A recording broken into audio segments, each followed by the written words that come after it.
Et si je vous disais que tout ce qu'on vous a enseigné sur l'Église pourrait limiter votre croissance spirituelle au lieu de la renforcer? Je sais que cette idée peut paraître radicale, mais écoutez-moi. Vous êtes-vous déjà senti vide au sein d'une congrégation?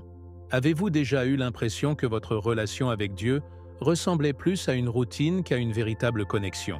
Aujourd'hui, nous allons révéler une vérité inconfortable que beaucoup préfèrent ignorer. La foi n'est pas enchaînée à un temple, ni ne dépend d'une institution. En fait, il se peut que l'Église moderne vous éloigne de Dieu plus que vous ne le pensez. Jésus n'a jamais construit de temple, n'a jamais forcé personne à suivre une structure religieuse rigide, et encore moins conditionné le salut à la fréquentation de l'Église. Alors pourquoi nous apprend-on aujourd'hui que sans temple nous ne pouvons pas trouver Dieu? La Bible est claire lorsqu'elle dit dans Actes 7, 48 « Le Très-Haut n'habite pas dans des temples faits de mains d'hommes. » Se pourrait-il que nous ayons été conditionnés à penser que la foi dépend d'un système, alors qu'en réalité, elle a toujours été une relation personnelle avec Dieu? Préparez-vous, car ce que vous allez découvrir dans cette vidéo peut changer à jamais votre façon de voir la spiritualité. Mais avant de continuer, dites-moi dans les commentaires, avez-vous déjà eu l'impression que l'Église vous éloignait de Dieu au lieu de vous en rapprocher? Je veux connaître votre expérience. Et si ce sujet vous intéresse, assurez-vous de vous abonner à la chaîne et d'activer les notifications, car ici nous révélons les vérités que peu osent dire. Maintenant, restez jusqu'à la fin, car nous allons vous exposer quelque chose qui pourrait transformer votre relation avec Dieu d'une manière que vous n'auriez jamais imaginée.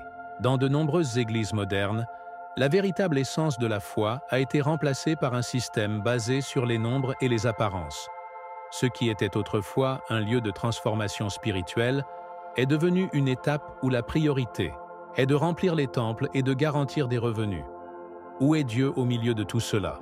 Au lieu de se concentrer sur la croissance authentique des croyants, de nombreuses congrégations semblent plus préoccupées par la construction d'empires religieux que par le rapprochement des âmes du Christ. Jésus lui-même a mis en garde contre les chefs religieux qui imposaient de lourds fardeaux aux gens, sans lever le petit doigt pour les aider. Matthieu 23, 4. L'Église est censée être un refuge pour les brisés. Mais combien de personnes se sentent aujourd'hui véritablement accueillies? L'amour et la communion ont été remplacés par le besoin de maintenir une image impeccable, oubliant que Dieu ne regarde pas l'extérieur, mais le cœur. 1 Samuel 16, 7. Le problème s'aggrave lorsque l'Église cesse d'être un hôpital pour les blessés et devient un club exclusif pour ceux qui semblent parfaits. La foi devient un ensemble de règles inflexibles, et la grâce est remplacée par un jugement constant. Souvent, les gens sont davantage valorisés pour leur statut social ou ce qu'ils peuvent apporter financièrement, plutôt que pour leur désir sincère de rechercher Dieu. Jésus n'a-t-il pas marché parmi les pécheurs, guérissant les malades et accueillant les marginalisés? Dans Marc 2, 17, il dit lui-même « Je ne suis pas venu appeler les justes, mais les pécheurs. » Si Jésus venait aujourd'hui, se sentirait-il à l'aise dans ces églises modernes, ou les affronterait-il comme il l'a fait avec les pharisiens? Un autre problème majeur est le nombre de croyants qui suivent simplement un modèle mécanique de fréquentation des églises, sans véritable lien avec Dieu. Ils se lèvent le dimanche, s'habillent de leurs plus beaux vêtements, prennent place au temple et répètent les mêmes chants et prières. Mais quand il sort, sa vie reste la même, sans aucune transformation. Est-ce cela que Dieu attend de son peuple? Dans Ésaïe 29, 13, le Seigneur dit « Ce peuple m'honore des lèvres, mais son cœur est éloigné de moi. » La vraie foi n'est pas un spectacle. C'est une relation vivante et personnelle avec Dieu. Pourtant, de nombreux chrétiens finissent par se retrouver piégés dans une ornière religieuse, convaincus que leur salut dépend de la présence, au dimanche, plutôt que d'une foi active et authentique. De plus, de nombreuses églises découragent toute forme de questionnement. On attend des croyants qu'ils acceptent tout sans réfléchir, sans examiner eux-mêmes les Écritures, sans se demander s'ils vivent réellement selon l'Évangile du Christ. Mais même dans la Bible, nous voyons que les Béréens ont été loués parce qu'ils ont vérifié ce que Paul enseignait. Actes 17, 11. Pourquoi alors, dans de nombreuses églises aujourd'hui, demander est-il considéré comme un manque de foi? Jésus n'a-t-il pas dit que la vérité nous libérerait? Jean 8:32.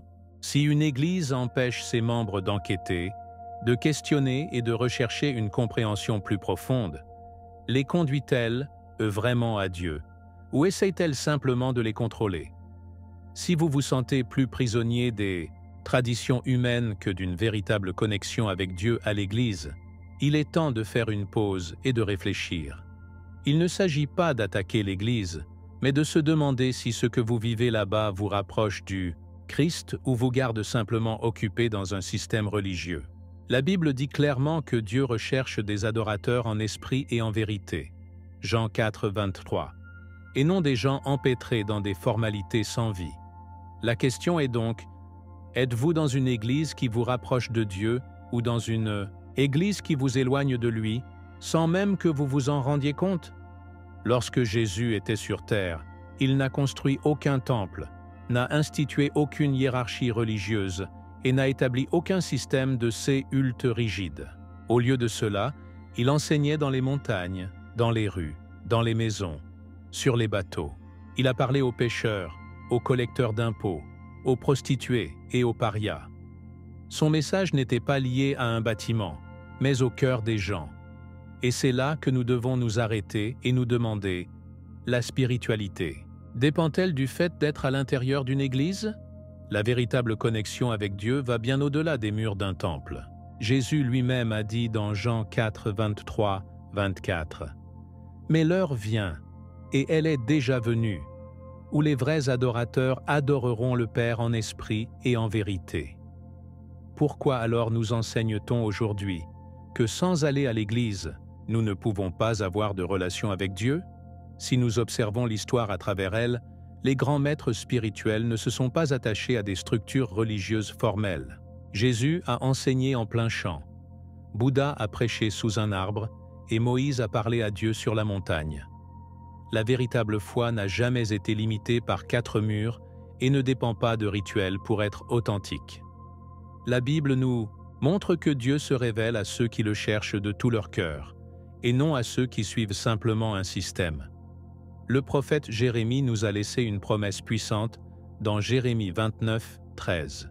« Vous me chercherez et vous me trouverez, si vous me cherchez de tout votre cœur. » Alors qu'est-ce qui est le plus important?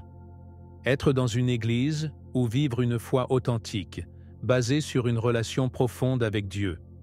Le problème avec de nombreuses églises modernes est qu'elles ont remplacé la relation avec Dieu par des structures religieuses. Les gens finissent par se retrouver piégés dans des routines spirituelles qui, bien que apparemment pieuses, ne reflètent pas nécessairement une véritable transformation. Jésus ne nous a pas appelés à suivre des règles religieuses, mais à vivre dans l'amour de Dieu. Lorsqu'on lui a demandé quel était le plus grand commandement, il a répondu dans Matthieu 22, 37, 39 « Aime le Seigneur ton Dieu de tout, ton cœur, de toute ton âme et de toute ta pensée, et aime ton prochain comme toi-même. » Pourquoi alors insiste-t-on aujourd'hui autant sur la fréquentation du temple, et non sur le développement d'une véritable relation avec Dieu et avec les autres? Comprendre que la spiritualité est plus qu'une institution nous libère de la peur de dépendre d'intermédiaires pour nous rapprocher de Dieu. Cela ne veut pas dire que toutes les églises sont mauvaises, mais nous devons nous demander, sommes-nous dans un endroit où notre foi grandit? Ou suivons-nous simplement une tradition? Paul dit dans 1 Corinthiens 3, 16 « Ne savez-vous pas que vous êtes le temple de Dieu et que l'Esprit de Dieu habite en vous?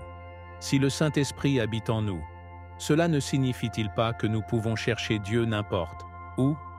La prière sincère, l'étude de la Bible, la méditation de la parole et la pratique de l'amour sont des signes d'une foi vivante, pas simplement la fréquentation de l'Église. En fin de compte, la véritable spiritualité nous conduit à vivre une vie d'amour, de compassion et de communion avec Dieu, sans dépendre de systèmes religieux qui nous limitent. Si aller à l'Église renforce votre foi, continuez. Mais si vous sentez que cela vous empêche d'établir une véritable connexion avec Dieu, il est peut-être temps de reconsidérer votre décision. La foi n'est pas un ensemble de rituels, c'est une relation vivante avec Jésus. Et cette relation ne se trouve pas seulement dans un bâtiment, mais dans le cœur de chaque croyant. La question que nous devons nous poser est la suivante. Cherchons-nous Dieu de tout notre cœur ou répondons-nous simplement à des attentes religieuses? De nombreuses personnes vont à l'Église toute leur vie sans se demander si elles grandissent réellement spirituellement ou si elles suivent simple, aimant une coutume. On nous apprend qu'être dans l'Église signifie être sur le bon chemin, mais est-ce vraiment vrai? Jésus a mis en garde à plusieurs reprises contre l'hypocrisie religieuse, soulignant que tous ceux qui disent « Seigneur, Seigneur » n'entreront pas dans le royaume des cieux. Matthieu 7, 21. Alors pourquoi tant d'églises découragent-elles le questionnement et la pensée critique? Le problème est que de nombreux croyants ne développent pas de relation personnelle avec Dieu parce qu'on leur dit que leur foi doit être guidée exclusivement par les chefs religieux. Cependant, la Bible nous montre que chaque personne est responsable de sa propre croissance spirituelle. Philippiens 2, 12 dit « Travaillez à votre salut avec crainte et tremblement, ce qui implique un effort personnel et conscient, et non une dépendance aveugle envers une institution. » L'un des plus gros problèmes est que de nombreuses églises ont créé un environnement dans lequel on attend des membres qu'ils acceptent tout sans poser de questions. Des doctrines sont prêchées qui ne sont pas toujours conformes à la Bible, mais les fidèles les acceptent parce qu'ils font confiance à leurs dirigeants. Cependant, même les apôtres enseignaient que tout ce qui est dit doit être vérifié. Dans Actes 17, 11, les Béréens étaient qualifiés de nobles parce qu'ils examinèrent toutes les Écritures chaque jour pour voir si ce que Paul enseignait était vrai. Si l'apôtre Paul lui-même encourageait la recherche, pourquoi la pensée critique est-elle découragée dans de nombreuses églises aujourd'hui? Dieu ne nous a pas donné un esprit pour l'éteindre, mais pour rechercher la vérité avec discernement et sagesse. Un autre point inquiétant est la peur que de nombreuses églises imposent à leurs membres. On enseigne que remettre en question est synonyme de manque de foi, que s'éloigner d'une congrégation, c'est s'éloigner de Dieu, et qu'obéir aux dirigeants sans réserve est la seule façon d'être sur le bon chemin. Cependant, la Bible nous montre que même les hommes de Dieu les plus fidèles ont posé des questions et ont fait face à leurs doutes. Moïse doutait de son appel. Exode 3, 11. Gédéon a demandé à Dieu des signes. Juges 6, 17. Et Thomas avait besoin de voir pour croire. Jean 20, 27. Si Dieu n'a pas rejeté ces hommes pour les interroger, pourquoi de nombreux chefs religieux condamnent-ils ceux qui cherchent des réponses?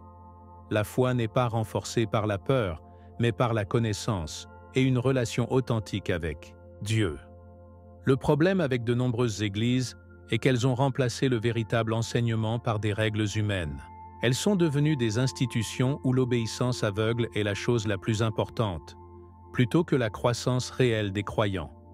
Jésus a dénoncé ce type de religiosité dans Matthieu 15, 9 lorsqu'il a dit « C'est en vain qu'ils m'honorent, en enseignant des préceptes qui sont des commandements d'hommes. » Lorsque la tradition devient plus importante que la vérité de la Bible, la croissance spirituelle stagne. La vraie foi ne se fonde pas sur l'obéissance aux normes imposées par les hommes, mais sur la connaissance personnelle de Dieu et sur la vie selon sa volonté. Mais comment pouvons-nous grandir spirituellement si on nous interdit de remettre en question ce qu'on nous enseigne?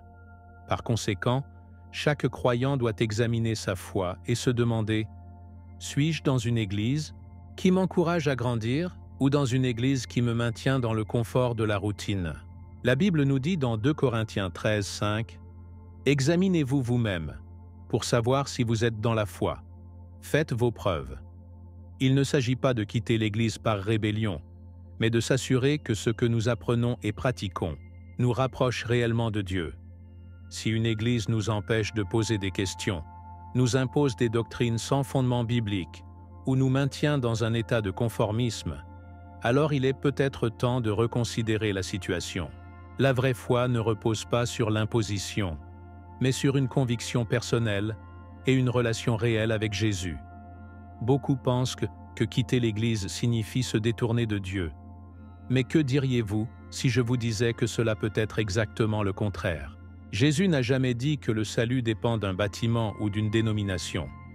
Au contraire, il nous a enseigné que le chemin vers Dieu est personnel, profond et authentique. Dans Jean 14, 6, Jésus dit clairement « Je suis le chemin, la vérité et la vie.